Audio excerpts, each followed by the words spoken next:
Il y a une sensation que beaucoup reconnaissent sans jamais vraiment la nommer. Ce n'est pas une grande souffrance.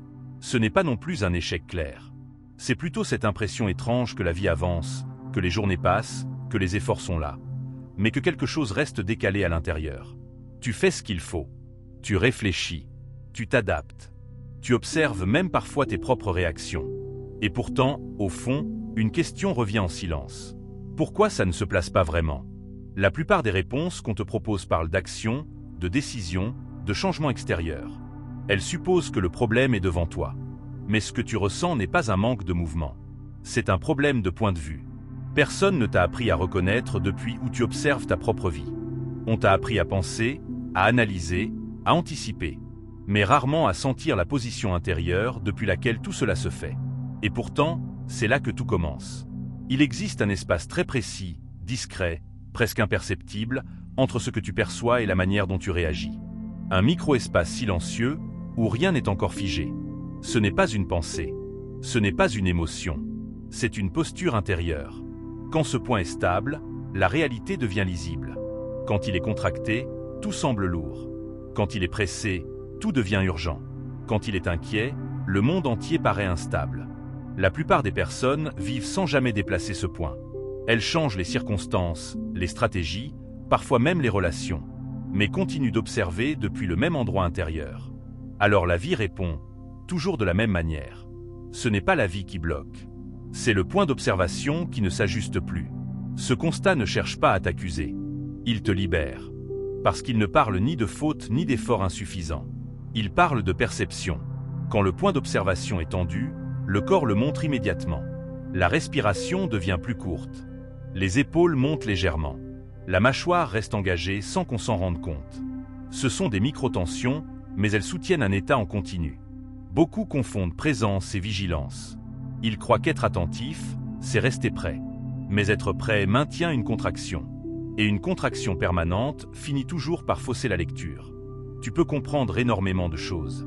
Si ton corps continue d'observer depuis un état d'alerte discret, la réalité te semblera toujours soit trop lente, soit trop résistante. Ce n'est pas que la vie ne répond pas. Elle répond exactement à ce point. Lorsque l'observateur intérieur est pressé, la réalité semble demander des efforts constants. Lorsque l'observateur est inquiet, la réalité paraît menaçante ou instable. Ce mécanisme est précis. Il ne dépend ni de croyance ni de volonté. Il dépend de l'état soutenu dans le corps. Et tant que cet état n'est pas reconnu, on essaie de corriger le monde au lieu d'ajuster la position depuis laquelle on le regarde. C'est pour cela que tant de personnes ont l'impression de faire tout ce qu'il faut sans sentir d'apaisement réel. Elles agissent correctement, mais depuis un point intérieur mal orienté. Si ce que tu entends te remet en place intérieurement, laisse un like et surtout un hype. Ça aide cette vibration à atteindre d'autres personnes qui en ont besoin. À partir du moment où tu reconnais ce point, quelque chose se détend déjà. Pas parce que tout est résolu, mais parce que tu cesses de lutter contre la mauvaise chose. Le problème n'était pas ta vie. Ce n'était pas ton rythme extérieur. C'était le rythme intérieur depuis lequel tu observais. La plupart des gens respirent comme si quelque chose devait arriver. Même dans le calme, même dans le silence, même seul.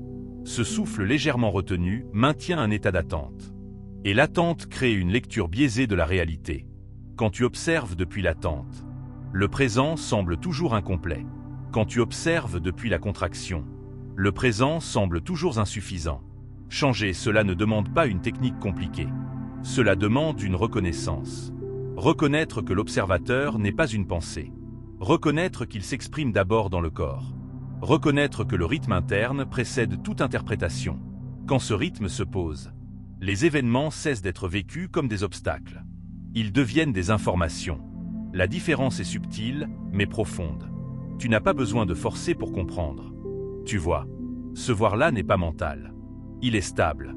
Il ne presse pas. Il ne demande pas que la réalité change pour se sentir en sécurité.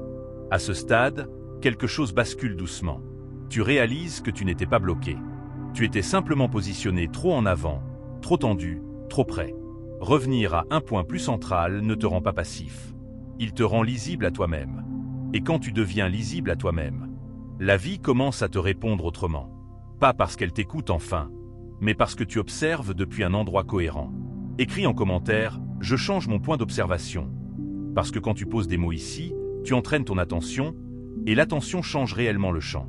À ce point du parcours, quelque chose commence déjà à se réorganiser sans que tu aies eu besoin de le décider. Pas une compréhension intellectuelle de plus. Plutôt une sensation plus fine, presque corporelle, que ce que tu appelais blocage n'était pas un mur, mais une manière de te tenir face à l'expérience. C'est ici que le corps devient central.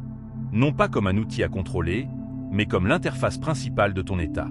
La plupart des gens cherchent à changer leur réalité avec des intentions mentales. Ils pensent plus fort. Ils visualisent davantage. Ils se répètent qu'ils doivent rester positifs. Mais le corps, lui, continue souvent de soutenir une tension contraire. Et la réalité ne répond jamais à ce que tu dis vouloir. Elle répond à ce que ton système soutient en continu. Observe attentivement. Quand tu veux quelque chose très fort, que se passe-t-il dans ton corps? Souvent, il y a une légère crispation, une anticipation, une microcontraction dans le ventre, la poitrine ou la gorge. Cette contraction est subtile, mais elle change tout. Elle transforme le désir en contrôle. Et le contrôle modifie immédiatement le point d'observation. Beaucoup confondent effort et présence. Ils croient que s'ils relâchent l'effort, tout va s'effondrer. Alors ils tiennent. Ils maintiennent. Ils surveillent intérieurement. Mais tenir n'est pas habiter. Tenir fatigue. Habiter stabilise. Quand le corps est maintenu dans un état de vigilance douce mais constante, l'observateur intérieur reste légèrement en avant du moment présent. Il attend. Il prévoit. Il anticipe.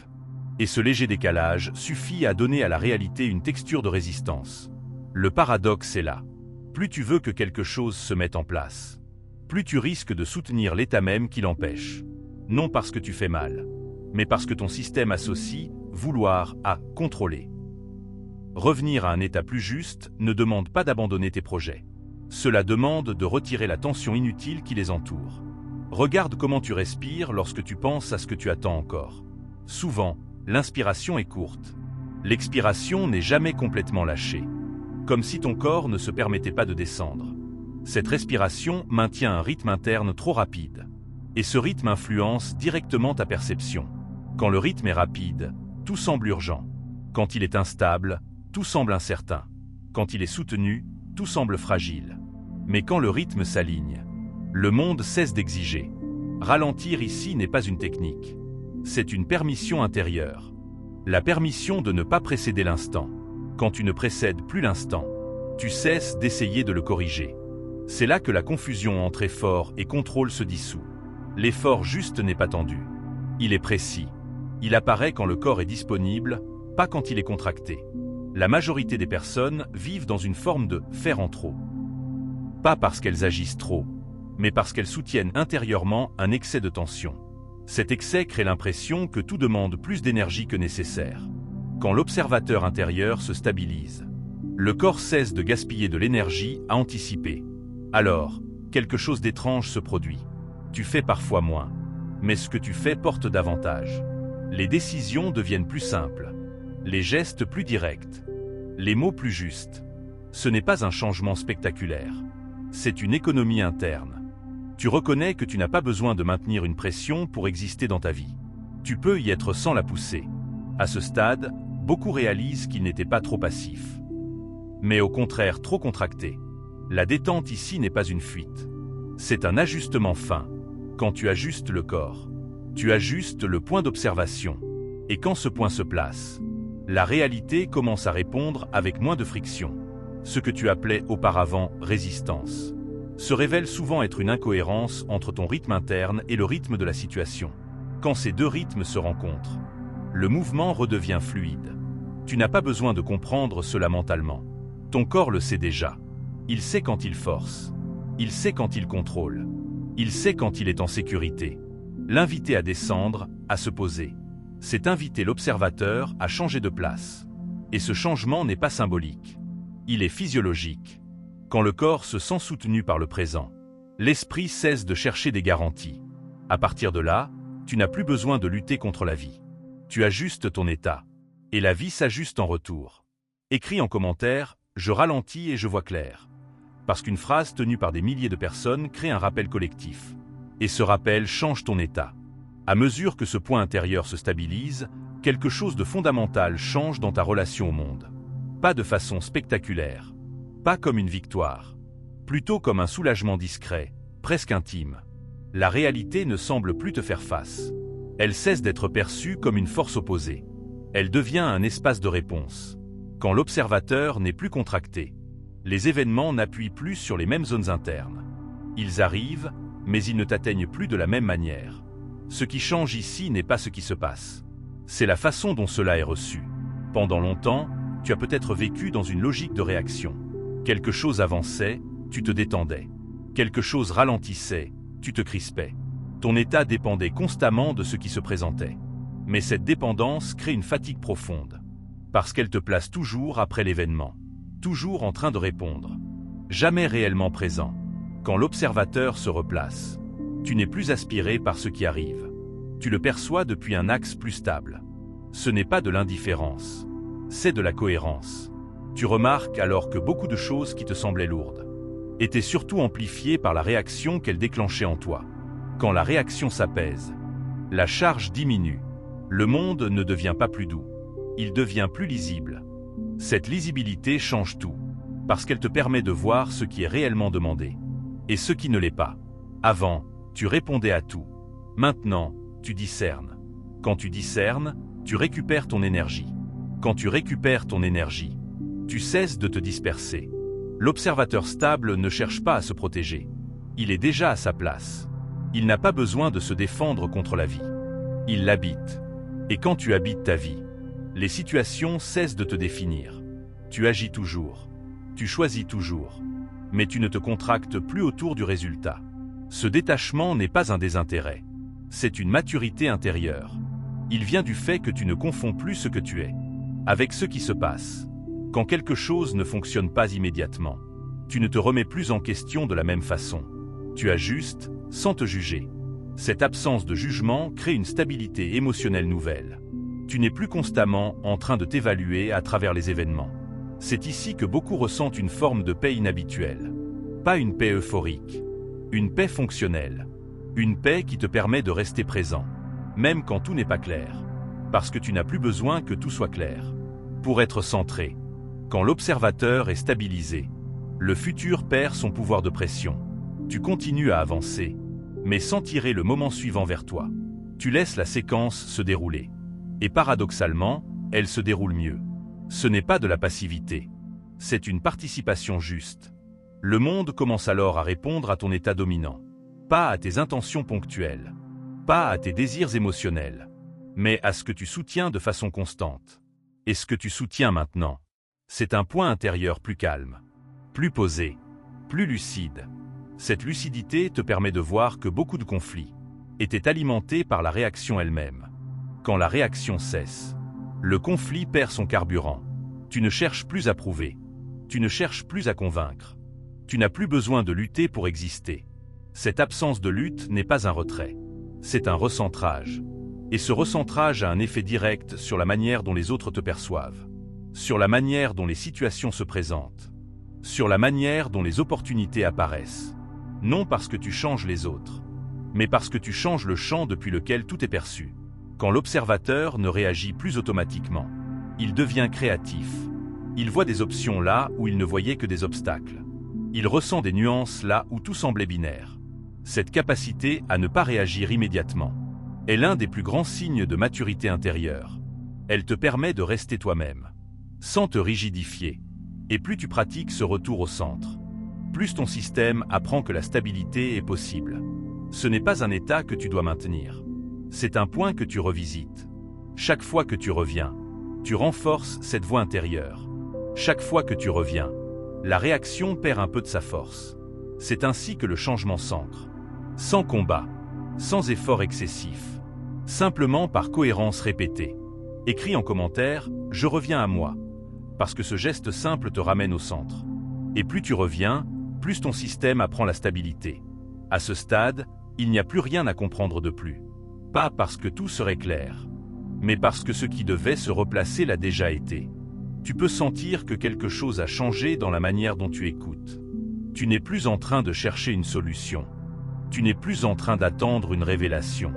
Tu es simplement présent à ce qui se dit en toi. C'est ici que beaucoup se trompent encore. Ils pensent que le changement arrive quand tout devient limpide. Mais la vraie transformation commence quand tu n'as plus besoin de cette limpidité pour te sentir stable. Ce que tu as déplacé n'est pas un comportement.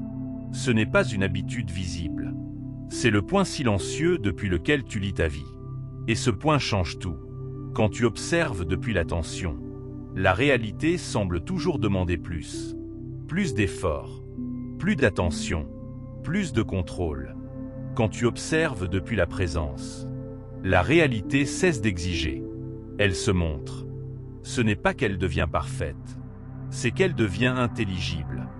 Beaucoup de personnes passent leur vie à vouloir modifier les événements, à améliorer les circonstances, à corriger les résultats. Mais très peu prennent le temps de modifier le point qui interprète tout cela.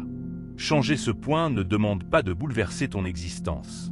Il demande de cesser de la lire depuis un endroit contracté. Tu peux continuer exactement la même vie, le même travail, les mêmes relations, les mêmes responsabilités. Mais si le point d'observation est différent, l'expérience n'a plus la même texture. Ce que tu appelais pression devient information. Ce que tu appelais retard devient rythme. Ce que tu appelais blocage devient signal. Rien n'est nié. Rien n'est rejeté. Tout est intégré. C'est cela, la maturité intérieure. Elle ne cherche pas à supprimer l'inconfort. Elle cesse de s'y opposer. Et quand tu ne t'opposes plus, l'inconfort perd son pouvoir. Il n'a plus besoin de crier pour être entendu. À partir de là, tu peux remarquer quelque chose de très simple mais très profond. Tu agis encore. Mais tu n'es plus en train de pousser la vie devant toi. Tu avances avec elle. Ce mouvement est plus lent en apparence. Mais il est infiniment plus stable. Parce qu'il ne dépend pas de l'urgence. Il dépend de la cohérence. La cohérence entre ton corps, ton attention et ton rythme interne. Quand cette cohérence est là, les décisions cessent d'être lourdes. Elles deviennent évidentes. Pas faciles, mais évidentes. Et cette évidence te donne une confiance nouvelle. Pas une confiance bruyante. Une confiance tranquille. Tu n'as plus besoin de te rassurer en permanence. Tu sais où tu te tiens. Et quand tu sais où tu te tiens, la vie cesse de te déplacer. Elle peut te surprendre. Elle peut te bousculer parfois. Mais elle ne te désaxe plus. Parce que ton axe n'est plus à l'extérieur. Il est là, dans ce point silencieux que tu as appris à reconnaître. Ce point n'est pas figé. Il est vivant. Tu peux le perdre. Tu peux t'en éloigner. Mais tu sais désormais comment y revenir. Et ce retour est la vraie clé. Pas une clé magique. Une clé fonctionnelle. Chaque fois que tu reviens à ce point, tu rappelles à ton système que la stabilité est possible. Pas quand tout va bien, mais même quand tout est incertain. C'est cela qui change la relation à la réalité. Tu n'attends plus qu'elle se calme pour te calmer. Tu te calmes et elle s'organise. Pas toujours comme tu l'imaginais, mais toujours de façon plus juste. Revoir cette vidéo plusieurs fois n'est pas répéter. C'est rééduquer ton point intérieur.